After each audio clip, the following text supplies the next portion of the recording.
Hello every one. നമ്മൾ ഇന്ന് discuss ചെയ്യുന്നത് ഗോ ടു സ്റ്റേറ്റ്മെൻ്റ് ആണ്. നമ്മൾ കഴിഞ്ഞ ക്ലാസ്സിൽ പല ടൈപ്പിലുള്ള ജമ്പിങ് സ്റ്റേറ്റ്മെൻറ്റ് പഠിച്ചു, കണ്ടിന്യൂ പഠിച്ചു, പിന്നെന്താ പഠിച്ചത്, ബ്രേക്കൊക്കെ പഠിച്ചു. സോ അതിൽ നിന്ന് ചെറിയൊരു ഡിഫറൻസ് ഈ ഗോ ടു സ്റ്റേറ്റ്മെൻറ്റിനുണ്ട്.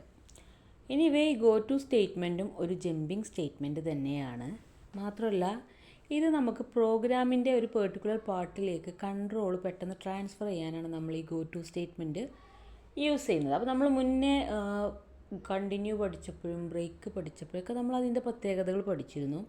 അപ്പോൾ അവിടെ നമ്മൾ പറഞ്ഞൊരു കാര്യം, ഒരു പെർട്ടിക്കുലർ കണ്ടീഷൻ ഉണ്ടായിരിക്കും, അതിനനുസരിച്ചിട്ടാണ് ബാക്കി പ്രോസസ്സുകൾ നടക്കുക. എന്നാൽ ഗോ ടു സ്റ്റേറ്റ്മെൻറ്റിൻ്റെ കേസിൽ അൺകണ്ടീഷണലായിട്ടാണ് നമ്മൾ ജമ്പ് ചെയ്യുന്നത്. മറ്റേ കണ്ടിന്യൂൻ്റെയും ബ്രേക്കിൻ്റെയൊക്കെ കേസിൽ കണ്ടീഷണലി ജമ്പ് ചെയ്യുമ്പോൾ നമ്മുടെ ഗോ ടു സ്റ്റേറ്റ്മെൻറ്റിൻ്റെ കേസിൽ അൺകണ്ടീഷണലായിട്ടാണ് ഒരു സ്പെസിഫൈഡ് ലെവലിലേക്ക് ജമ്പ് ചെയ്യുന്നത്. അതാണ് ഗോ ടു സ്റ്റേറ്റ്മെൻറ്റിൻ്റെ പ്രത്യേകത. അപ്പോൾ എന്താണ് ഗോ ടു സ്റ്റേറ്റ്മെൻറ്റ് എന്ന് പറഞ്ഞാൽ, ഇതൊരു ജമ്പിങ് സ്റ്റേറ്റ്മെൻറ്റാണ്. ഇവിടെ അൺകണ്ടീഷണലായിട്ടാണ് ഒരു സ്പെസിഫൈഡ് പാർട്ടിലേക്ക് നമ്മുടെ ഗോ ടു സ്റ്റേറ്റ്മെൻറ്റ് ജമ്പ് ചെയ്യുന്നത്. അതായത് നമുക്കിവിടെ എക്സാമ്പിൾ ഉണ്ട്, കണ്ടാൽ ഒന്നുകൂടെ വ്യക്തമായിട്ട് മനസ്സിലാവും. ഇവിടെ നമുക്ക് ഡീപ്പായിട്ടുള്ള നെസ്റ്റഡ് ലൂപ്പെന്നും സ്വിച്ച് കേസെന്നും ഒക്കെ നമുക്കിതുപോലെ നമ്മുടെ കൺട്രോൾ പാസ് ചെയ്ത് കൊടുക്കാൻ കഴിയും വേറൊരു പൊസിഷനിലേക്ക്. ഇത്തരം ലൂപ്പിലും സ്വിച്ചിലൊക്കെ തന്നെയാണ് നമ്മൾ കണ്ടിന്യൂവും അതേപോലെ തന്നെ ബ്രേക്കൊക്കെ നമ്മൾ യൂസ് ചെയ്തിരുന്നു. ഈ ഗോ ടു സ്റ്റേറ്റ്മെൻറ്റും നമുക്ക് നെസ്റ്റഡ് ലൂപ്പിലും സ്വിച്ച് കേസിലൊക്കെ യൂസ് ചെയ്യാവുന്നതാണ്. പക്ഷേ ഒരു പ്രശ്നം എന്താ വെച്ചാൽ, കറൻ്റ്ലി നമ്മുടെ C# പ്രോഗ്രാമിംഗ് ലാംഗ്വേജിനകത്ത് ഈ ഗോ ടു സ്റ്റേറ്റ്മെൻറ്റ് അവോയ്ഡ് ചെയ്യുകയാണ് ചെയ്യുന്നത്. അതായത് പൊതുവെ ഇപ്പോൾ യൂസ് ചെയ്യുന്നില്ല. അതിന് കാരണം പ്രോഗ്രാം കോംപ്ലിക്കേറ്റഡ് ആയി മാറുന്നു എന്നുള്ളതാണ്. കാരണം ഈ ഗോ ടുവിൻ്റെ പ്രത്യേകത അൺകണ്ടീഷണലായിട്ടാണ് ഈ ജമ്പിങ് സ്റ്റേറ്റ്മെൻറ്റ് വർക്കാവുന്നത്. അതുകൊണ്ട് തന്നെ പലപ്പോഴും നമ്മുടെ പ്രോഗ്രാം കോംപ്ലിക്കേറ്റഡ് ആവുന്ന ഒരു പ്രശ്നം വരുന്നുണ്ട് എന്നുള്ളതാണ്. അതുകൊണ്ട് തന്നെ കറൻ്റ്ലി നമ്മുടെ C# ഈ ഗോ ടു സ്റ്റേറ്റ്മെൻറ്റ് അത്ര ആപ്ലിക്കബിൾ അല്ല, അല്ലെങ്കിൽ അത്ര യൂസ് ആവുന്നില്ല. ഇനി നമുക്ക് എക്സാമ്പിൾ ഒന്ന് നോക്കാം. Using system public class go to example public static void main string arguments. അങ്ങനെ നമ്മളുടെ മെയിൻ മെത്തേഡിലേക്ക് എൻ്റർ ആയി. അതിനകത്ത് ഫസ്റ്റ് നമ്മൾ ഇൻഎലിജിബിൾ എന്നാണ് കൊടുത്തിട്ടുള്ളത്. അതായത് എലിജിബിൾ അല്ല ഒരാൾ എങ്കിൽ എന്താ ചെയ്യേണ്ടത്, console write line you are not eligible to vote. ഒരാൾ എന്താണ്, നിങ്ങൾ വോട്ട് ചെയ്യാൻ എലിജിബിൾ അല്ല എന്നാണ് അവിടെ മെസ്സേജ് പാസ് ചെയ്തത്. Console write line enter your age. പിന്നെന്താണ് നമ്മൾ എൻ്റർ ചെയ്യാൻ പറയുന്നത്, നമ്മളുടെ ഏജ് എൻ്റർ ചെയ്യുക. Int age equal to convert to int 32 console read line. ഇവിടെ നമ്മളുടെ ഏജ് എൻ്റർ ചെയ്യാൻ പറഞ്ഞു. ആ ഏജ് എൻ്റർ ചെയ്തു.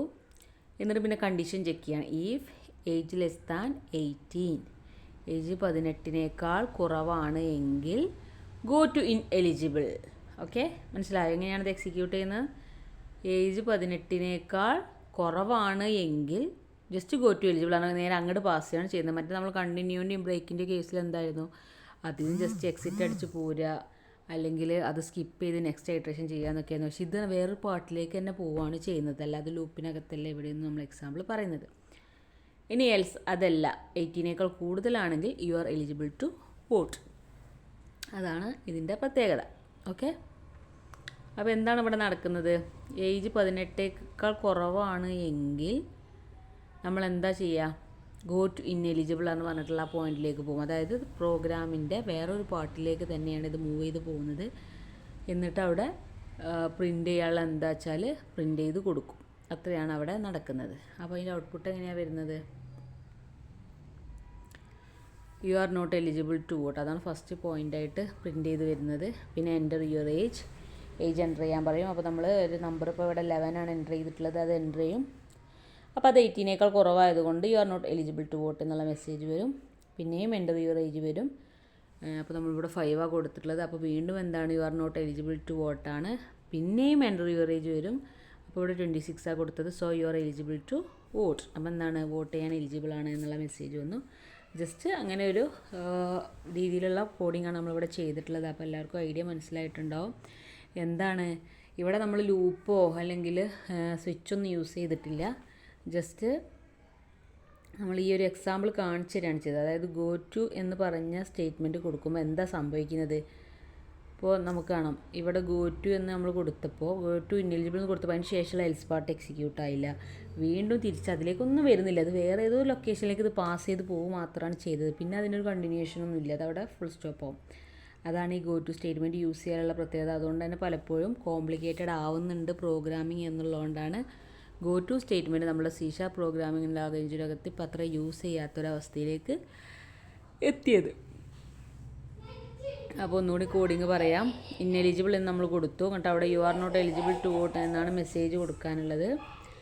എന്നിട്ട് എൻ്റർ യുവർ ഏജ് കൊടുത്തു. പിന്നെ ഏജ് നമ്മൾ കൺവേർട്ട് ചെയ്തു നമ്പറിലേക്ക്.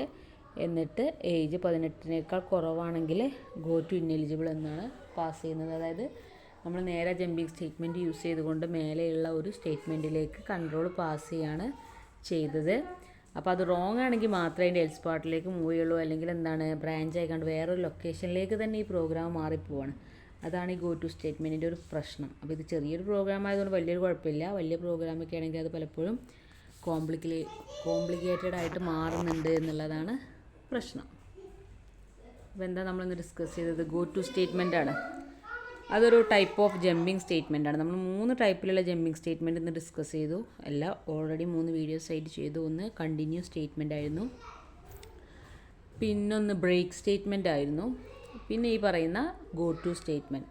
അതിനകത്ത് ഈ ബ്രേക്ക് സ്റ്റേറ്റ്മെൻറ്റ് എന്ന് പറഞ്ഞു കഴിഞ്ഞാൽ നമ്മൾ സ്വിച്ചിനകത്തും ലൂപ്പിനകത്തൊക്കെ യൂസ് ചെയ്യുന്നൊരു ടൈപ്പ് സ്റ്റേറ്റ്മെൻ്റ് ആണ്. അതെന്താ വെച്ചാൽ നമ്മൾ പറഞ്ഞ കണ്ടീഷൻ ട്രൂ ആയി കഴിഞ്ഞാൽ ആ ലൂപ്പിൽ നിന്ന് എക്സിറ്റ് അടിച്ച് പോരും, അല്ലെങ്കിൽ ആ സ്വിച്ചിൽ നിന്ന് എക്സിറ്റ് അടിച്ച് പോരും. ആ റിസൾട്ട് പബ്ലിഷ് ചെയ്യുക എന്നുള്ള രീതിയിലായിരുന്നു അതിനകത്ത് യൂസ് ചെയ്തിരുന്നത്. അതായത് ബ്രേക്ക് ചെയ്ത് പോരുക, ആ ലൂപ്പ് ബ്രേക്ക് ചെയ്ത് പോരാണ് അതിനകത്ത് ചെയ്തിരുന്നത്.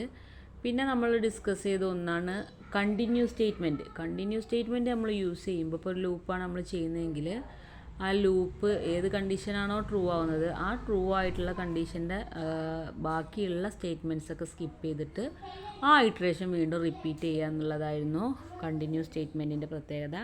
ഇവിടെ ഗോ ടു സ്റ്റേറ്റ്മെൻറ്റിൻ്റെ പ്രത്യേകത എന്ന് പറഞ്ഞാൽ അത് അൺകണ്ടീഷണലായിട്ട് വർക്കാവുന്ന ഒരു ജമ്പിങ് സ്റ്റേറ്റ്മെൻറ്റാണ്. അതായത് പ്രോഗ്രാമിൻ്റെ വേറൊരു പാർട്ടിലേക്ക് ഇതിൻ്റെ കൺട്രോൾ ട്രാൻസ്ഫർ ചെയ്യാണ് ഇവിടെ ചെയ്യുന്നത്. അതുകൊണ്ട് തന്നെ പലപ്പോഴും കോംപ്ലിക്കേറ്റഡ് ആയി മാറാറുണ്ട്. അതുകൊണ്ട് തന്നെ C# പ്രോഗ്രാമിംഗ് ലാംഗ്വേജിനകത്ത് അത്ര തന്നെ ഈ ഗോ ടു സ്റ്റേറ്റ്മെൻറ്റ് യൂസ് ചെയ്യുന്നില്ല, കാരണം ഇതിൻ്റെ കോംപ്ലിക്കേഷൻ കാരണം. പിന്നെ ഇത് നെസ്റ്റഡ് ലൂപ്പിനകത്ത് സ്വിച്ച് കേസ് ലേബലിനകത്തൊക്കെ നമുക്ക് ഇത്തരം കൺട്രോൾ പാസിങ്ങിനൊക്കെ വേണ്ടിയിട്ട് അത് വേണമെങ്കിൽ യൂസ് ചെയ്യാവുന്നതാണ്. പക്ഷേ ലൂപ്പിലും സ്വിച്ചിലൊക്കെ പൊതുവേ നമ്മൾ യൂസ് ചെയ്യുന്നത് കണ്ടിന്യൂവും ബ്രേക്കൊക്കെയാണ്. നമ്മൾ കഴിഞ്ഞ ക്ലാസ്സുകളിൽ ഡിസ്കസ് ചെയ്തതാണ്.